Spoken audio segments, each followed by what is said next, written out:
Please be seated.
Assalamu alaikum. Ladies and gentlemen, may peace and blessings of God be upon you.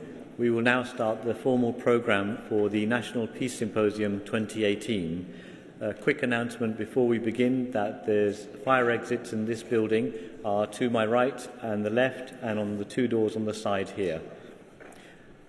Could I also make a request that no mobile phone filming to be taken during the proceedings? We will now start the programme with the recitation of the Holy Quran by Abdul Manan Salam and the translation in English by Mubashir Ahmad Zafri.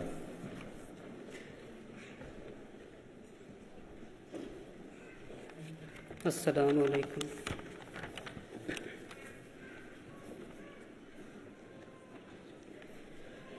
أعوذ بالله من الشيطان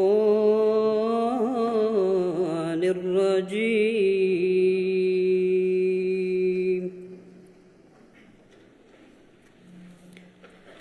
بسم الله الرحمن الرحيم.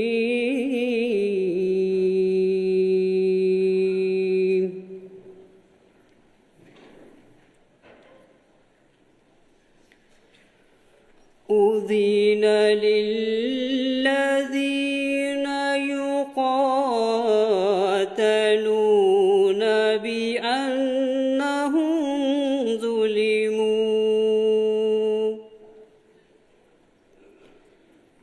وإن الله على نصرهم لقدير.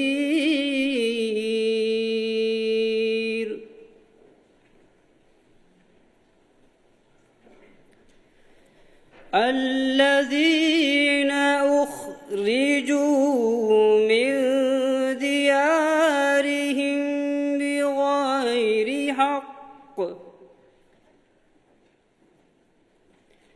بغير حق إلا أن يقولوا ربنا الله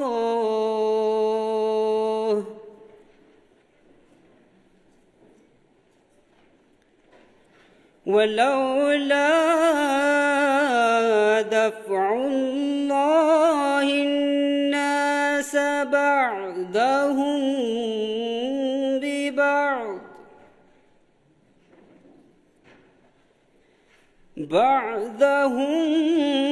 ببعض لهدمت صوامع وبيع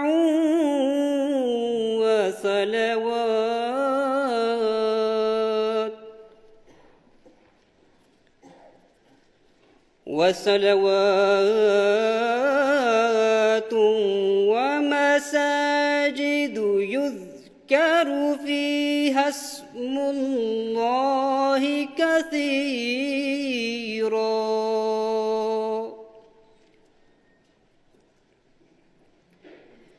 ولينصرن الله من ينصره إن الله لقوي عزيز.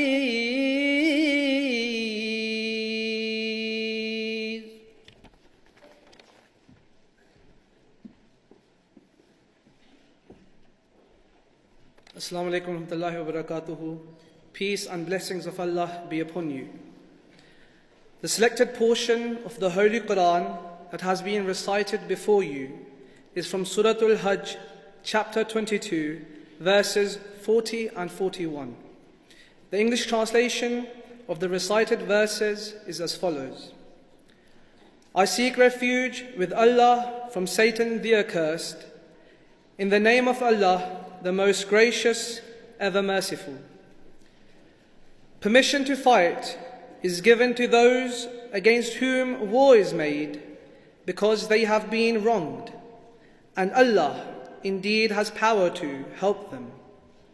Those who have been driven out from their homes unjustly, only because they said, Our Lord is Allah. And if Allah did not repel some men by means of others, there would surely have been pulled down cloisters and churches and synagogues and mosques, wherein the name of Allah is oft commemorated. And Allah will surely help one who helps him. Allah is indeed powerful, mighty. Jazakallah.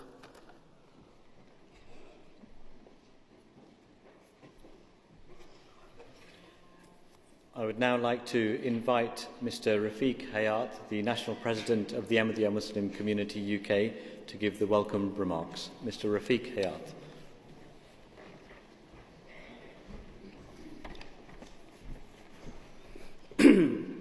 A'udhu billahi minash shaitanir rajeem. Bismillahir Rahmanir Rahim.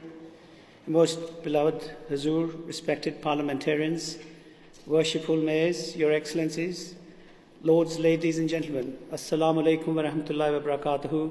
May peace and blessings of Allah be upon you all. It gives me great honor and privilege to welcome you to the 15th National Peace Symposium that is being held on the theme of the fundamentals of establishing lasting peace. Recent events have shown that humanity stands in dire need for peace. In the past year, the ongoing conflict in the Middle East and the relentless destruction of homes and cities in Yemen, Iraq and Syria, and the barrage of human rights abuses across the world has yet again highlighted the scale of the challenge facing the world. Seeing pictures of children looking for their deceased parents, hospitals being bombed, and children starving in man-made famine showcases the heart-wrenching state of affairs around the globe. It is estimated that 8.4 million children in Syria alone have been affected by the conflict, and whilst 22 million children are in dire need of humanitarian assistance in Yemen. Innocent children who are suffering only because their life is seen as a bargaining chip in the global race for the accumulation of wealth and power. It is on their faces that one sees the cold, harsh reality of war, the harsh reality of a world that condones murder, be it by bomb, bullet, or billion-dollar deals. Thus, today, more than ever, we must engage in the quest of establishing lasting peace, not only in these regions, but across the world. Here in the UK, we have also seen the spillover of international extremism through the radicalization of people and the rise of hate ideologies. The notion of us versus them sows the seeds of division rather than unity. Our message to all who spread hate is clear. Extremism and terrorism will not succeed, and that though means of cohesion and unity, through means of cohesion and unity, we will defeat it. I can assure you that the Ahmadiyya Muslim community will continue to play its part in promotion of peace.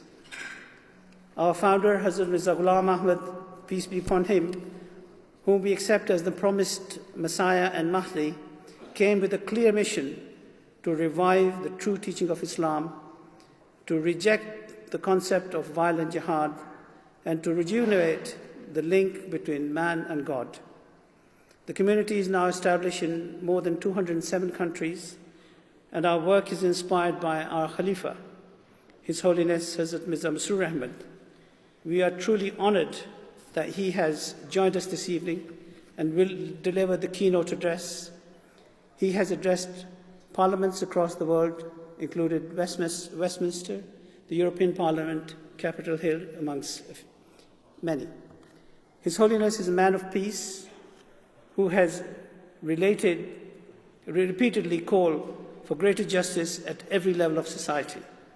Under His Holiness' wise leadership, the Ahmadiyya Muslim community has instigated global campaigns for peace, which is the true essence of Islam and indeed of all faiths. Once again, I welcome you again on this very cold evening, and some of our guests, unfortunately from the north, were not able to join us because of the snow, but I'd like to welcome you all and hope that today we can work together and guide the world from conflict to cohesion. Thank you very much.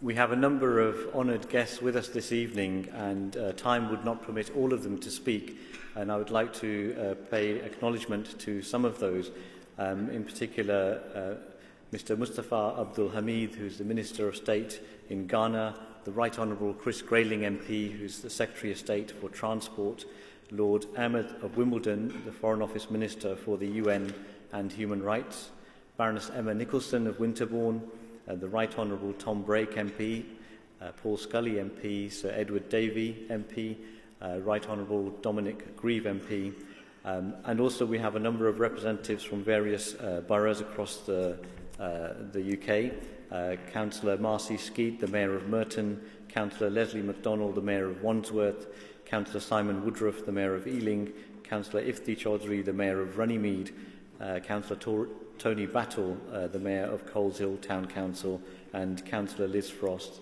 the Mayor of Epsom and Ewell Borough Council.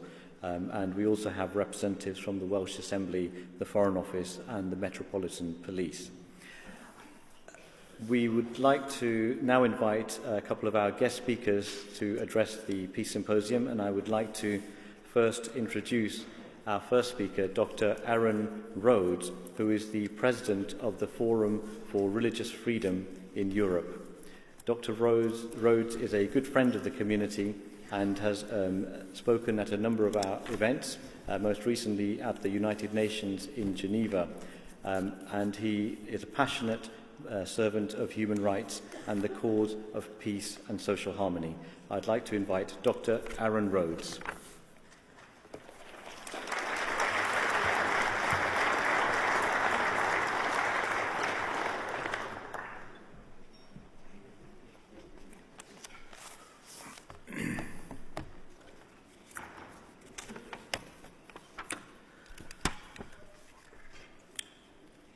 Thank you very much for your very kind introduction, Your Holiness, members of the Ahmadiyya Muslim community, and other friends.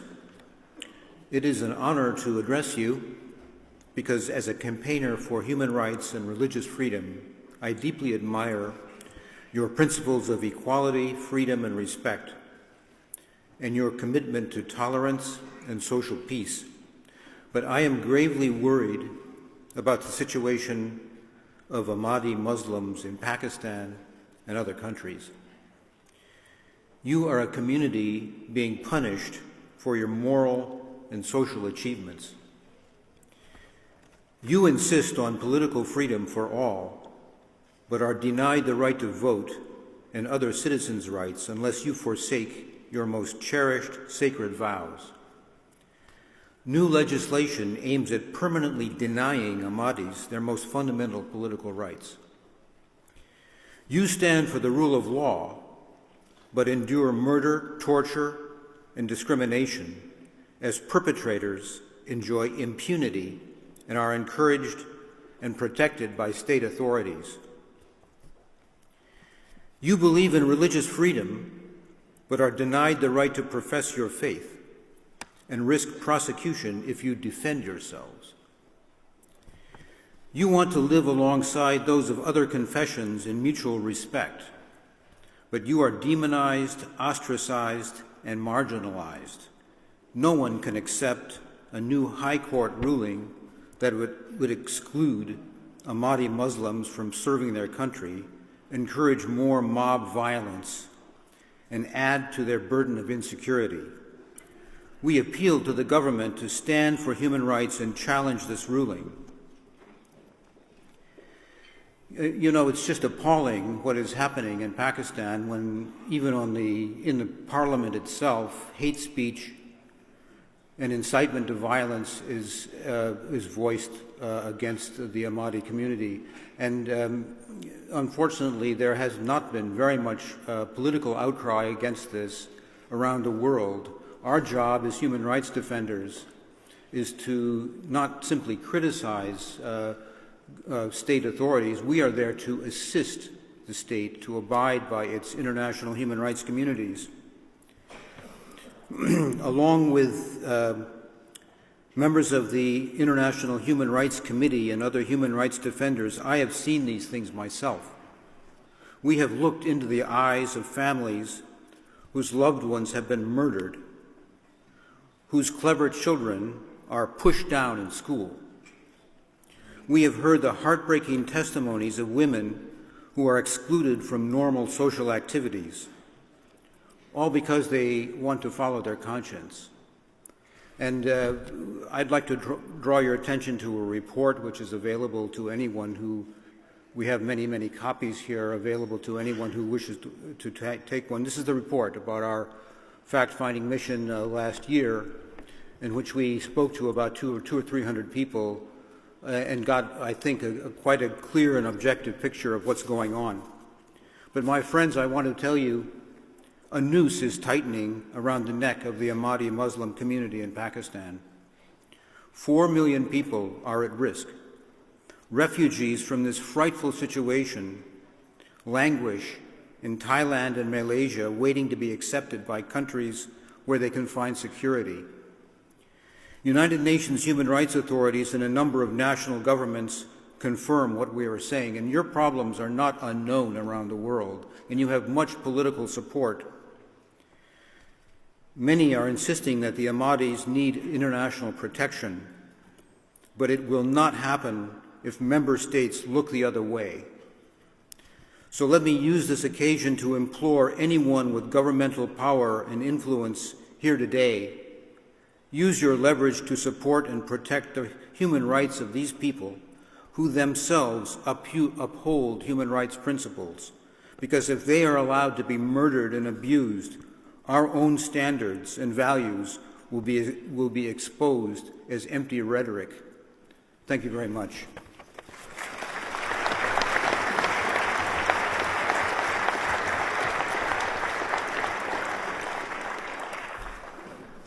Thank you. Our next speaker has travelled all the way from Italy to be with us this evening. Dr. Luigi De Salvia is the Vice President of the World Conference of Religions for Peace in Europe.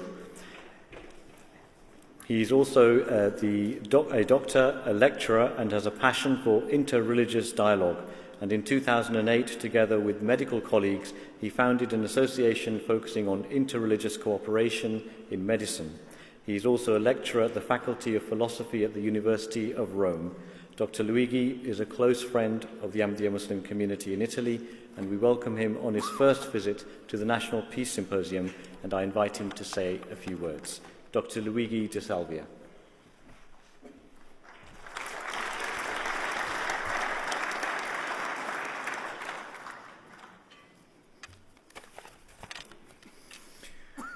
Your Holiness, Excellencies, distinguished guests, dear friends of Ahmadiyya Muslim community, it's a pleasure and an honor for me to address you on behalf of Religions for Peace Europe.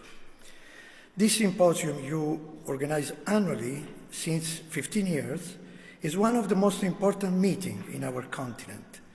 It's dedicated to reflection on risks and commitment related to the common good par excellence, the peace, in its concrete meaning of sustainable and possibly harmonious coexistence. We all are conscious of the delicate phase Europe is crossing due to several factors, both historical and emerging: immigration, arrival of refugees, high tensions in international relations, terrorism, sectarianism, etc. What to do in this climate of poor trust, latent desperation, and increasing fears? Can we take care of these fragilities, both personal and systemic? As people of faith, prayer, and meditation, we have a particular resource in facing adversities and witnessing hope. This resource is, in my perception, one of the most important of the fundamentals of establishing lasting peace, the title of this symposium. Indeed, our commitment to justice and peace is a visible sign of gratitude for the gift of spiritual trust we received. Some words on our movement. Religions for Peace Europe is an active regional network of religious organizations and people of faith and goodwill, inspired by the call to uphold the rights and dignity of every person as the most effective path to peace.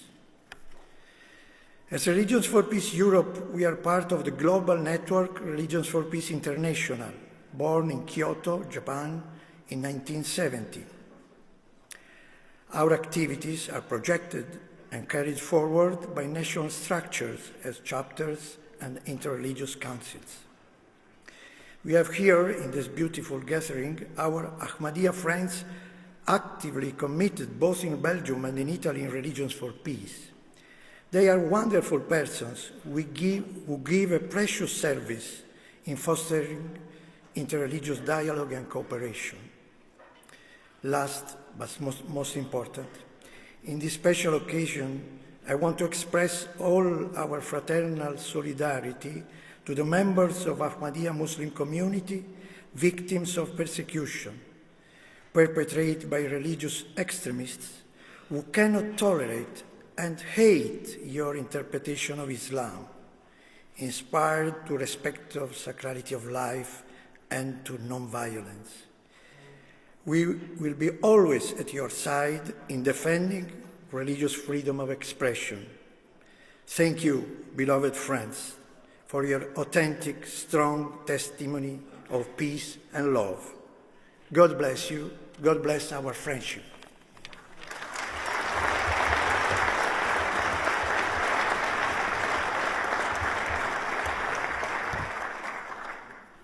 Thank you. At the event this evening, we have attendees from 27 countries around the world, as well as representatives of various diplomatic posts in the UK. And I would like to just pay acknowledgement to those embassies that are represented this evening from Honduras, Kosovo, Sri Lanka, Iraq, India, the United States of America, Canada, Japan, and Pakistan.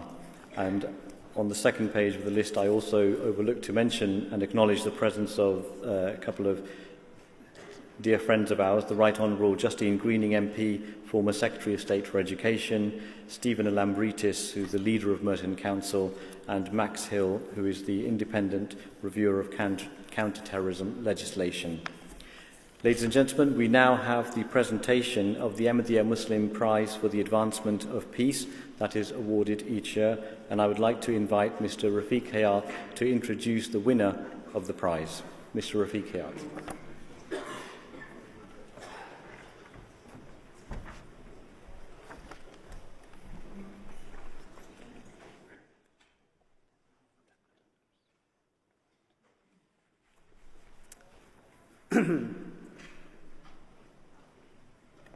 The, the Ahmadiyya Muslim Prize for Advancement of Peace is presented by the community to an individual or an organization for their services to peace. This will be our 9th award for the deserving candidates, and this year we're honored to award the work of Dr. Leonard Rochelle, who is a distinguished pediatrician from Moscow. Dr. Rochelle is also an expert for the World Health Organization and the chairman of an international charity fund to help children in disaster and wars.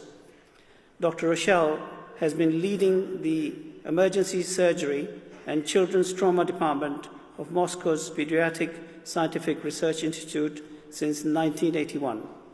In 2003, he took over Moscow's Institute for Children's Emergency Service, emergency surgery, which is currently treating 60,000 children a year.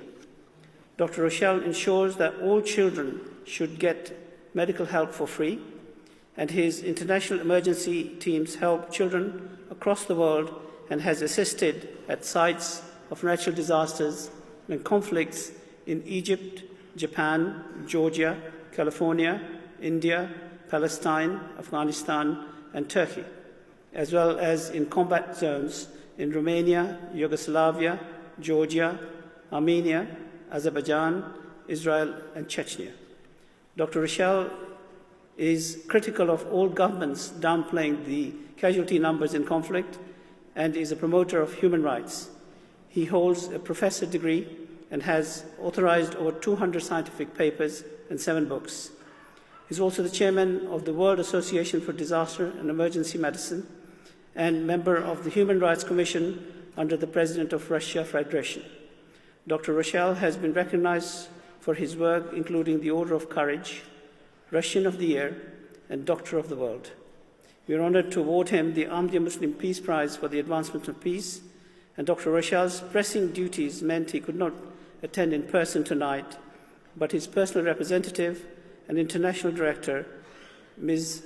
Angelina Axlik, has traveled all the way from Moscow to receive the award on behalf of Dr. Rochelle. I would now request His Holiness to kindly present this award on behalf of Dr. Rochelle.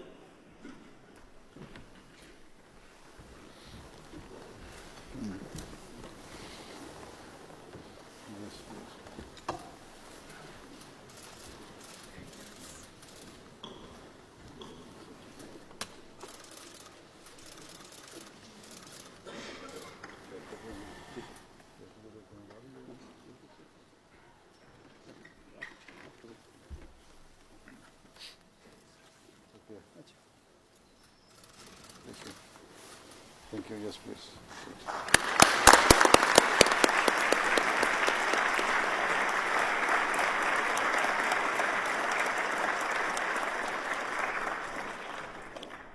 Dr. Rochelle couldn't join us, but he has sent a video message which will now be played to the convention.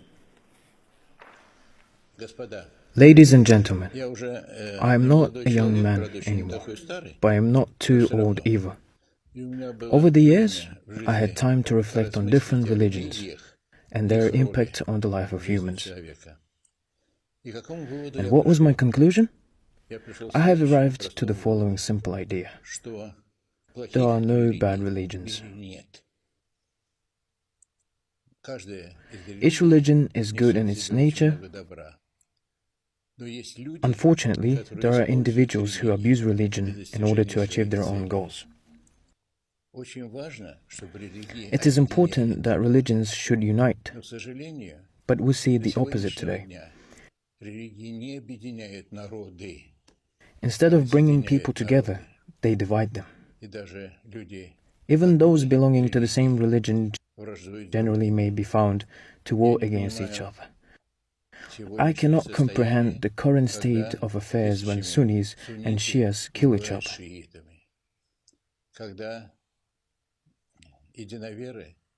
When fellow believers in Gaza and Palestine fail to find common ground, or Catholics and Protestants being at odds with each other. Sadly, I could continue with these examples. It is not good.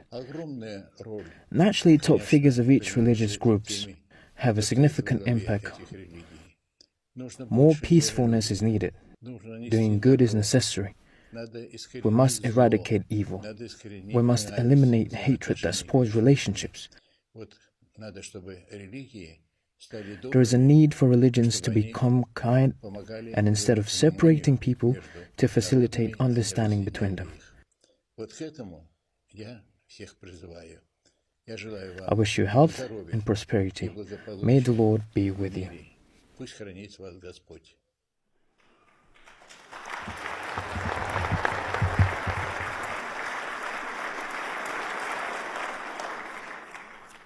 Dr. Rochelle's representative, Ms. Angelina Alexieva, has travelled all the way from Moscow to be with us this evening, and I would invite her to say a few words. Ms. Angelina Alexieva.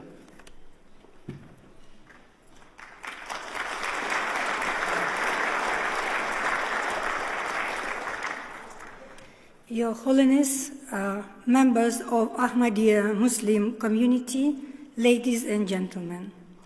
Unfortunately, Dr. Rochelle could not be present at the ceremony today, and he asked me to say some kind words to you. Thank you for awarding him his prize of Ahmadiyya Muslim Prize for the Advancement of Peace. A person who really deserves it. It's very important for everybody to make every possible effort to strengthen worldwide peace in his own way. As you have heard, journalists of the world called him children's doctor of the world, and it's true, because his idea was to help injured children, victims at national and technological disasters, at war conflicts, at terroristic acts, to help them in the best way. And his idea was to send at the site of disaster, specialists in pediatrics to help children, because in most cases, such help is provided by adult specialists, and it's a difference. So, as statistics has shown later, he was right. And with such an approach, when a mobile team of pediatric specialists arrives at the site of disaster, when many children are injured, their work helps to significantly reduce mortality and mobility rate, disability, rate of amputations in limbs, amputation of limbs in children. And you understand how important it is for the growing person.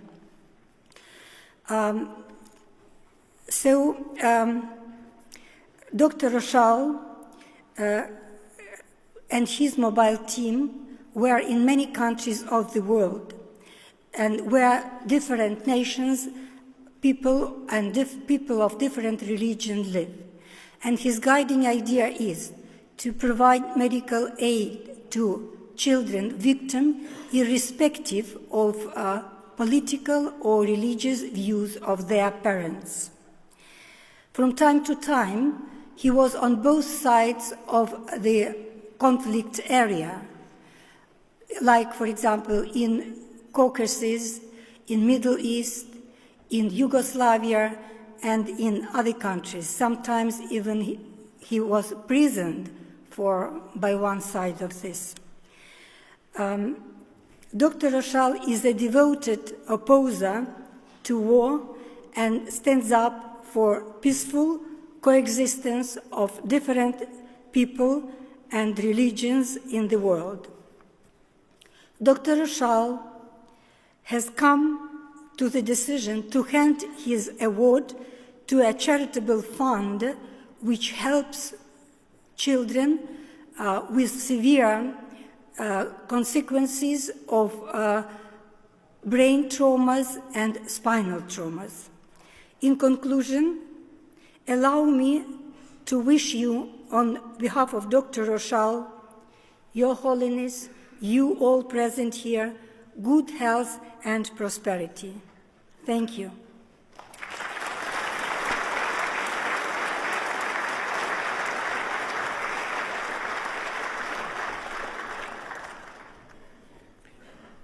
We now have the keynote address for the evening, and it gives me great honour to invite His Holiness Hazrat Mirza Masroor Ahmad to deliver the keynote address.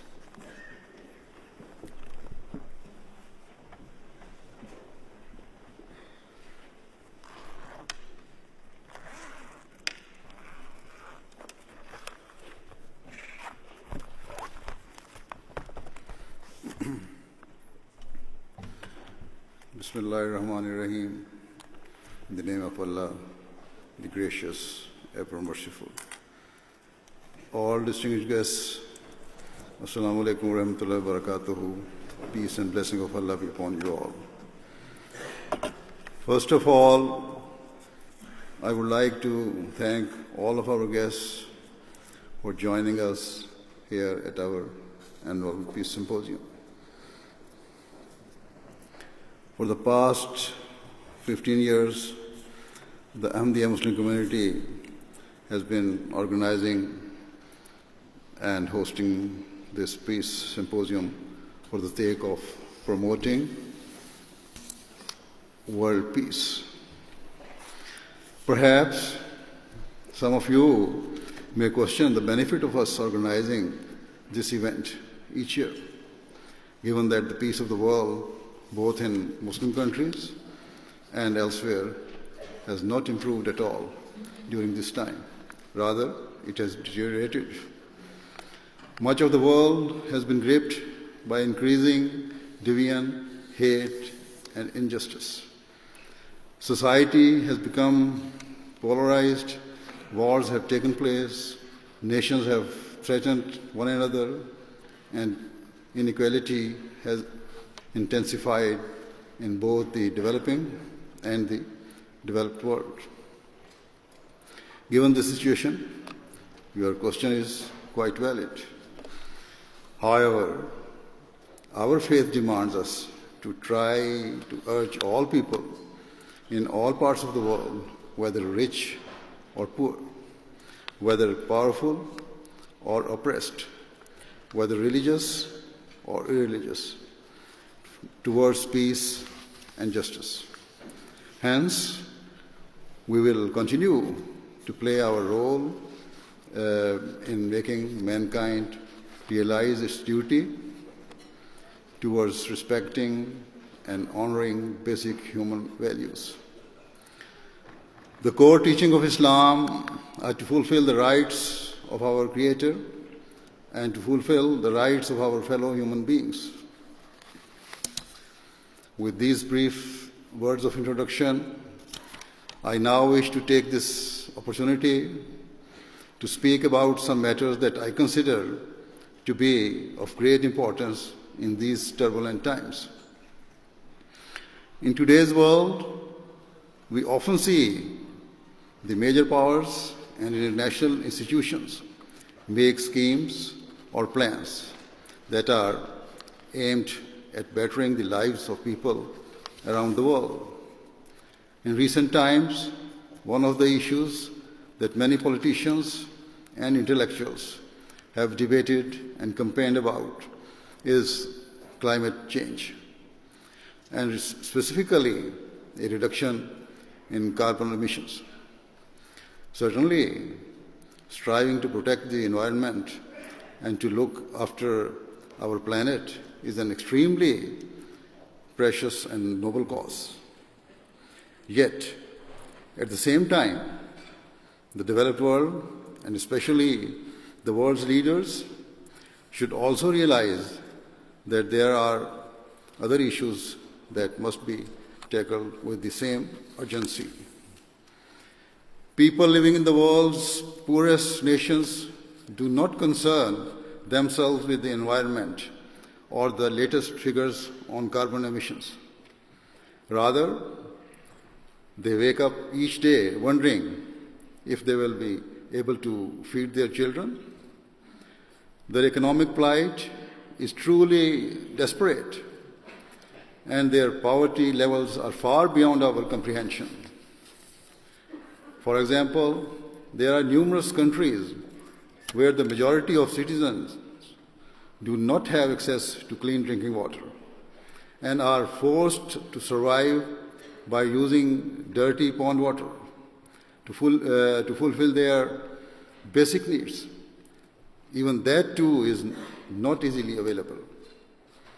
Rather, women and children have to travel each day for miles on end to collect water for their families, which they carry home in big vessels balanced on their heads. We must not consider such hardship as other people's problems. Instead, we must realize that the result of such poverty has severe implications for the wider world and directly affect global peace and security. The fact that children have no option but to spend their days collecting water for their families means that they are unable to go to school or to attain any form of education. They are stuck in a vicious cycle of illiteracy and poverty that is seemingly endless and hugely damaging to society. Today, their poverty and hardship is compounded by modern technology, through which even people living in war-torn or deprived parts of the world are able to see the comfort with which people in developed countries are living and the opportunities that exist for them. Witnessing the great disparity in their circumstances compared to others is cultivating further agitation amongst the local people, and these frustrations are being preyed upon by extremists who entice the impoverished with financial reward and by promising a better life for their families. Similarly, the targeting of illiterate youth means that the extremists have free rein to radicalize and brainwash them. The extremists take advantage of the fact that the rulers of those countries have more often than not failed their people. Most regrettably, the ruling classes in war-torn or deprived nations are more concerned about preserving their own status and power than helping alleviate the suffering of their people. The result is that those who have nothing come to view their own corrupt leaders with contempt and see the world's major powers as the enemy. Tragically, we are seeing the horrific effects of this in Muslim countries as well. And it is after observing the desperate state of their countries of origin that some Muslims brought up in the developed world have been radicalized and have perpetrated horrendous terrorist attacks here in the West.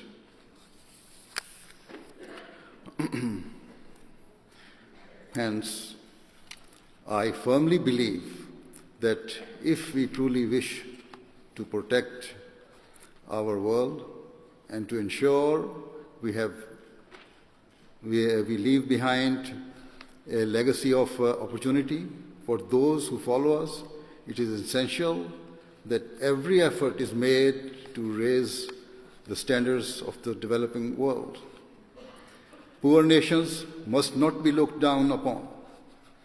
Rather, we should consider them as part of our family, our brothers and sisters. by helping the developing nations stand on their own feet, and by giving their people opportunities and hope, we will actually be helping ourselves and safeguarding the future of the world. Otherwise, we are already seeing that the poverty and destitution in the developing world is negatively affecting the rest of the world as well. Furthermore, as a result of recent terrorist attacks and widespread immigration to the West, there has also been a dangerous rise in nationalism in many Western countries, evoking fears of the dark days of the past. It is particularly disturbing that far-right groups have become increasingly vocal and have seen their membership rise and have have even made political gains. They too are extremists who seek to poison Western society by inciting the masses against those who have a different color of skin or who hold different beliefs.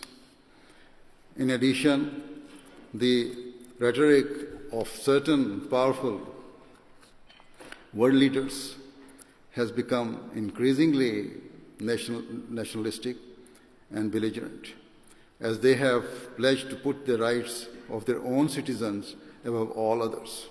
I do not dispute the fact that it is the responsibility of the governments and leaders to look after their own people and to protect their interests. Certainly, as long as the leaders act with justice and do not infringe upon the rights of others, attempts to better the lives of their citizens is a great virtue. However, politicians are based upon the policies that are based upon selfishness, greed, and a readiness to forfeit the rights of others are wrong and a means of sowing discord and division in the world. Moving on, another issue is the international arms trade.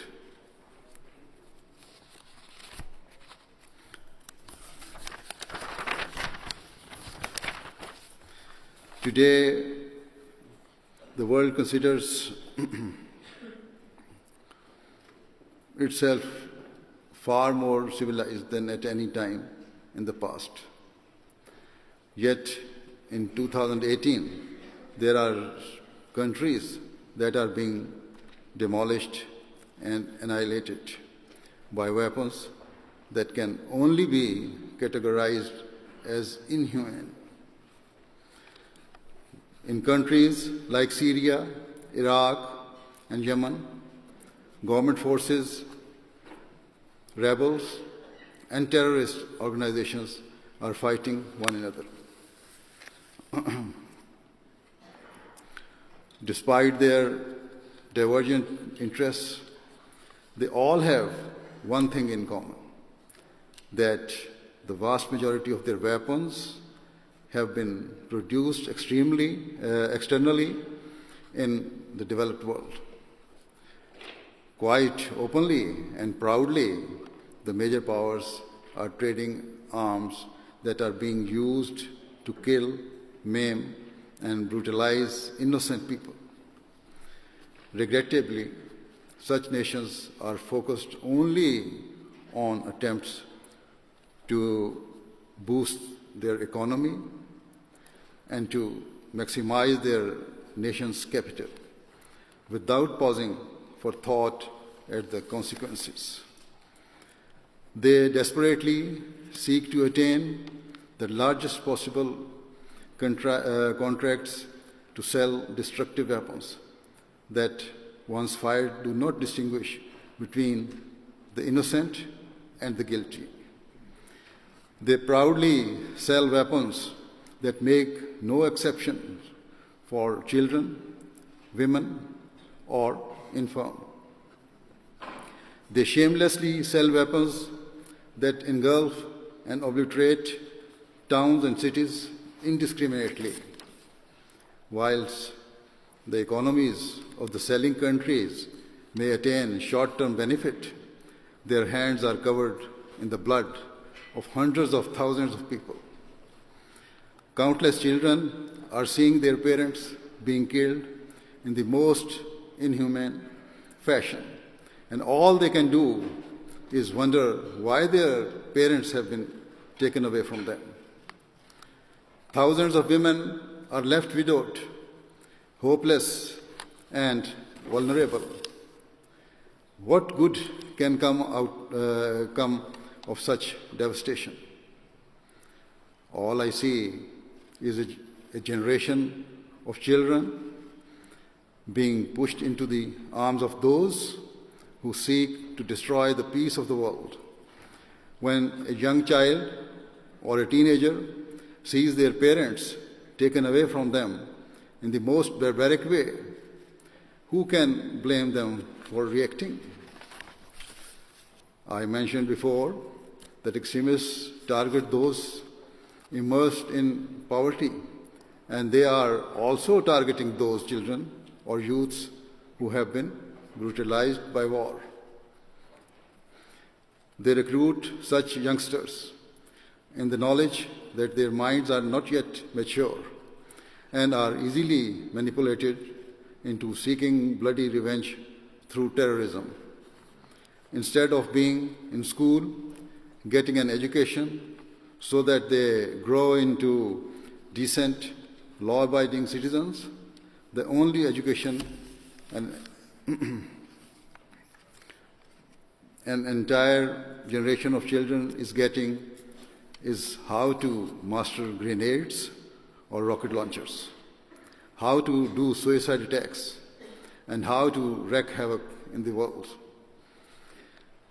Moreover, some countries are unnecessarily involving themselves in conflicts taking place thousands of miles away by deploying their own soldiers or by pounding foreign lands with airstrikes. In many instances, it seems that the world has not learned from its past mistakes. It is widely accepted that the Iraq War of 2003 was unjust and based on false pretenses, whilst Libya has descended into chaos and become a hotbed of extremism since Western powers took action there some years ago. Despite this, big powers have not learned a lesson from this. Cities and towns have been razed to the ground. Thousands of buildings have reverted to dust. At the beginning, I mentioned that a major focus of the international community is climate change and a desire to keep the air that we breathe clean. Is there anyone who thinks that heavy bombardment has no effect on the atmosphere?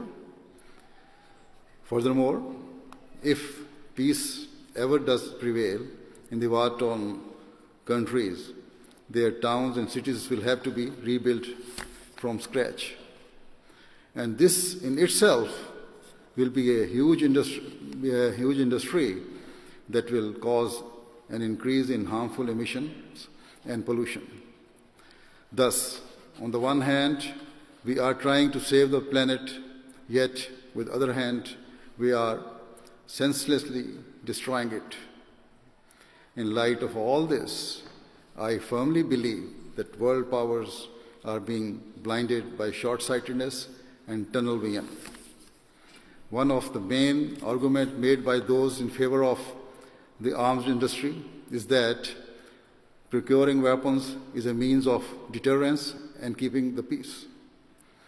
However, we only have to switch on our televisions and watch the news for a minute to see that such arguments are misleading and patently false.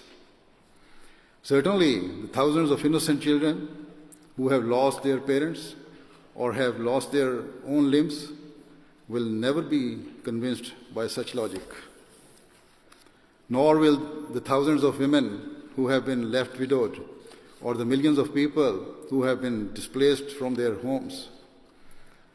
If we are to leave behind a legacy of hope for our children and bequeath a peaceful world to our future generations, we, irrespective of our religion or beliefs, need to urgently change our priorities.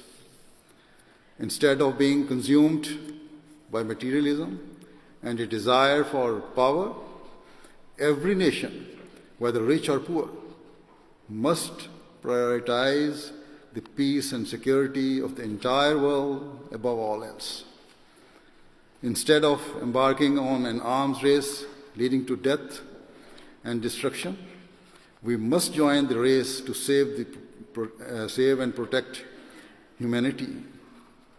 Instead of shutting down borders and ports in warring countries, causing for innocent children to be left starving and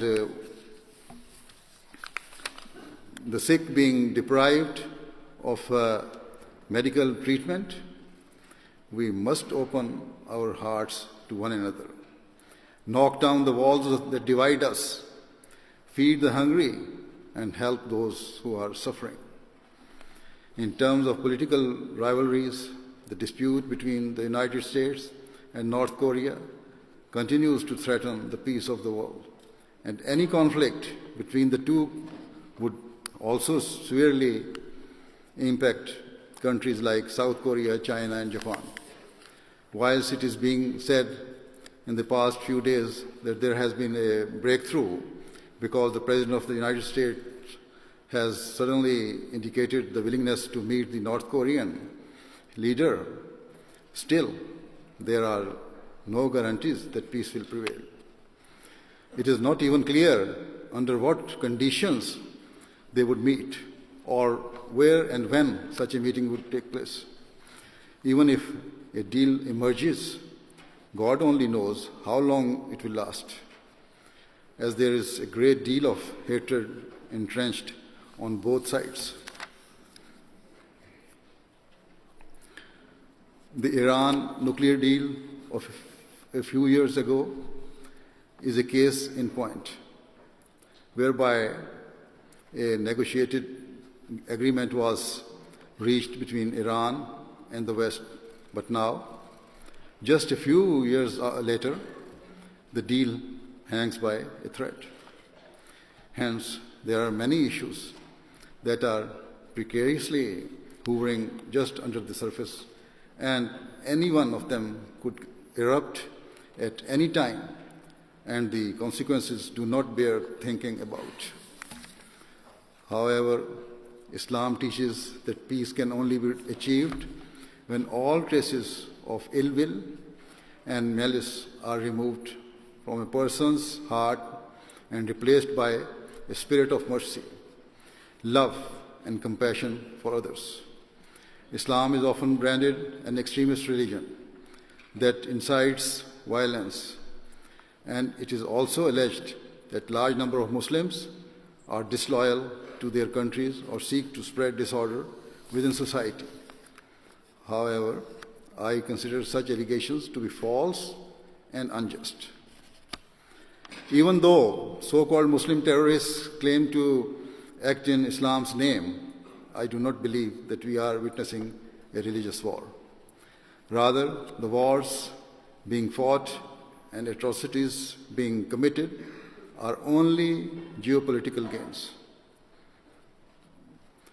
For geopolitical gains. The so-called jihadi terrorists and extremist clerics serve only to tarnish the name of Islam and undermine the efforts of the vast majority of Muslims who are peaceful and law-abiding citizens. Unquestionably, from the outset, Islam has rejected all forms of extremism, and the verses of the Holy Quran recited earlier tonight provide clear proof of this. These verses tell us that the early Islamic wars were fought in order to protect all religions and preserve the sacred principle of freedom of belief. The verses categorically mention churches, synagogues, temples, and mosques to be saved. This is a point I have made repeatedly, and I reiterate that anyone who violates the universal values of freedom of belief and freedom of conscience is far removed from Islam. Even within the Western media, there are publications that are accepting this, and I commend them for standing up for truth and justice. For example, a column was recently published in The Guardian in which the author writes, "The Muslim terrorism was never, and I would argue, still is not about furthering Islam. It was almost always about land rights, theft of natural and economic resources, and global monetary policies that left entire population in Muslim countries living in deprivation and destitution." These words accurately portray the reality of terrorism conducted by so-called Muslims. Furthermore, in a column published in a national newspaper, the journalist Peter Auburn provides compelling evidence that a significant number of Muslims are being radicalized, at least to some extent, as a result of the interference of certain Western intelligence agencies. In this regard, the journalist quotes a former British intelligence officer who says, "It is not right that on one hand, domestic police services are straining every sinew to protect our societies by fighting terrorism, while on the other hand, elements in our and America's security services have been arming and training jihadists and colluding in terrorism." Furthermore, in an article published by the Boston Globe, Professor Jeffrey Sachs, director of the Center for Sustainable Development of Columbia University, states, "The CIA toppled governments in the Middle East on countless occasions. Media pundits tended to overlook the U.S. role in this instability." Speaking in favor of multilateral, peaceful solution to conflict, Professor Sachs writes, "The United States should immediately end its fighting in the Middle East and turn to UN-based diplomacy for real solution and security."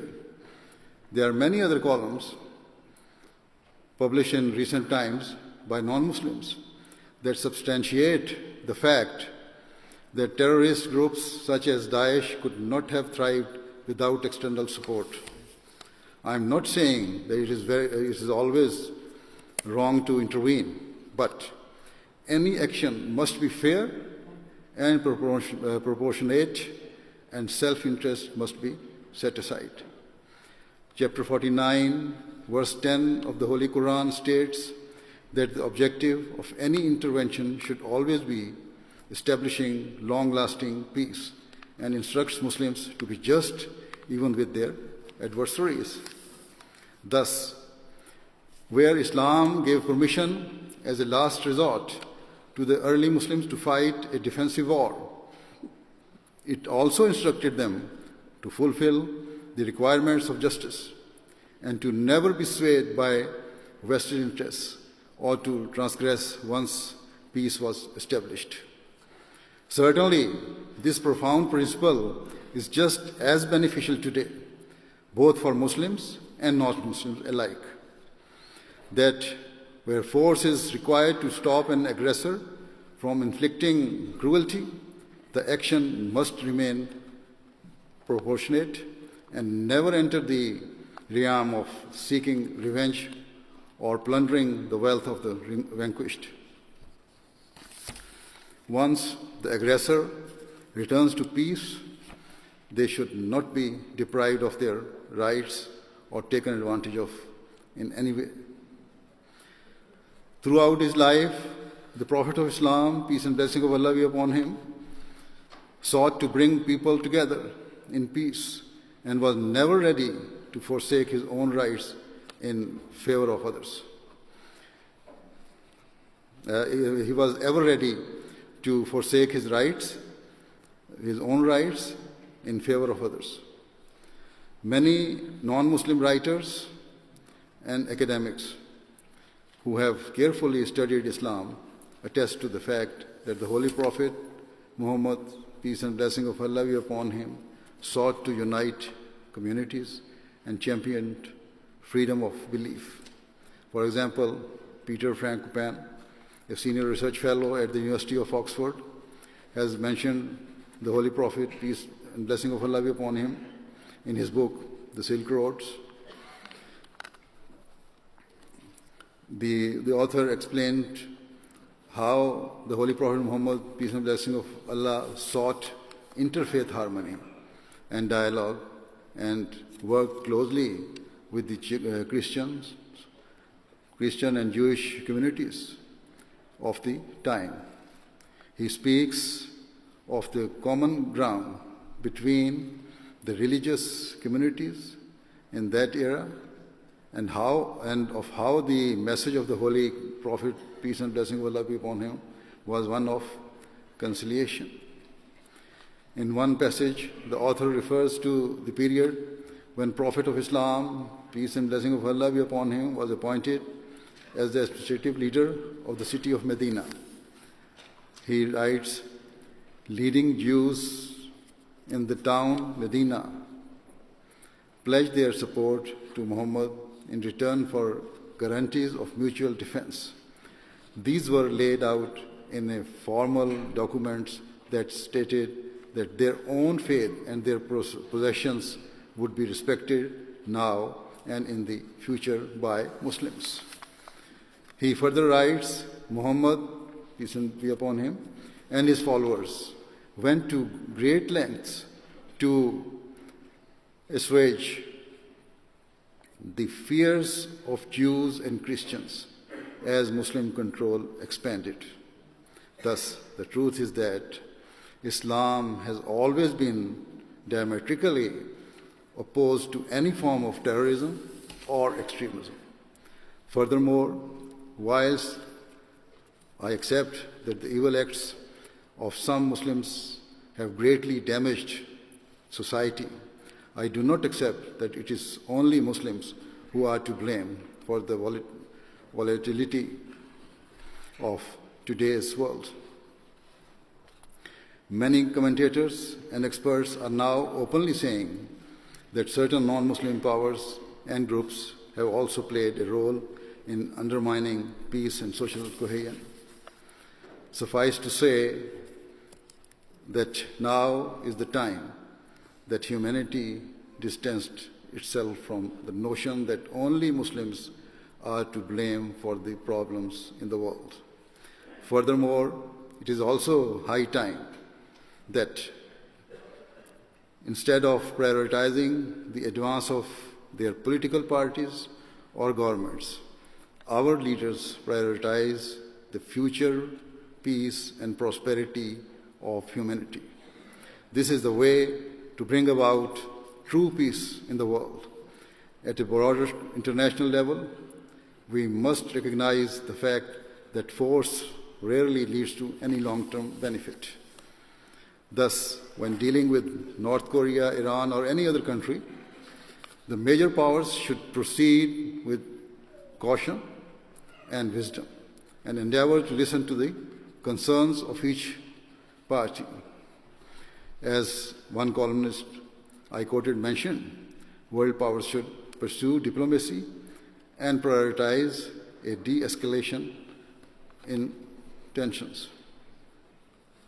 They should strive to negotiate peace deals and agreements that are not biased in favor of one side, but that address the concerns of all sides. Furthermore, once peace is achieved, we should let go of any past enmities or hatred and march forward together with the spirit of mutual respect and regard. Certainly, it is my firm conviction and belief that the single greatest example of forgiveness, benevolence, and mercy in the history of mankind is the blessed example of the founder of Islam, the Holy Prophet Muhammad, peace be upon him. For 13 years, he and his followers were subjected to the most brutal persecution imaginable and were driven out of their homes and forced to migrate from the city of Mecca. During that period, the Muslims were brutally martyred, physically and mentally tortured, and subjected to the harshest possible social deprivation. Muslims were forced to lie directly upon burning coals for long periods. Muslim women had their legs tied to different camels that were then made to run in opposing directions, literally wrenching their bodies into two separate parts. Yet, when the Holy Prophet Muhammad, peace be upon him, returned victoriously to Makkah, he did not take a single drop of blood in revenge. Rather, according to the command of Allah, the Almighty, he proclaimed that all of his tormentors and all those who had violently opposed Islam were to be instantly forgiven. He declared that under Islamic rule, all people would be free to practice their own religions and beliefs without any interference or cause for fear. His only condition was that each member of society remained committed to peace. He instructed that all people, no matter their caste, creed, or color, were to have their rights protected and be treated with respect at all times. This was the timeless and magnificent example of the Prophet of Islam, peace and blessing of Allah be upon him. And it is this spirit of compassion, grace, and mercy that Muslims and non-Muslims need to adopt in the world today. It is this spirit of forgiveness and benevolence that all nations, whether large or small, rich or poor, need to develop. Only then will long-term peace be attainable. With all my heart, I pray that mankind comes to recognize its duties to one another so that those who follow us remember us with pride and gratitude. Let us look to tomorrow and not just today. Let us save our future generation. May Allah grant us wisdom. I thank all of you once again for joining us here this evening. Thank you very much.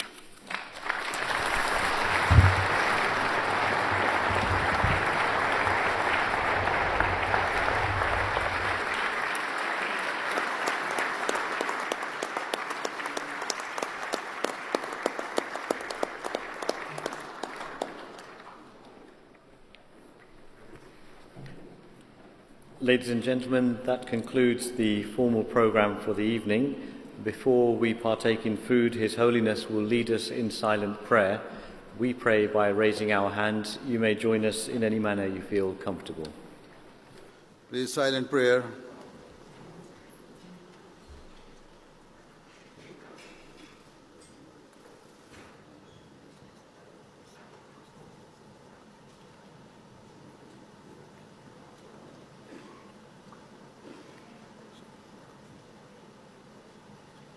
Ameen.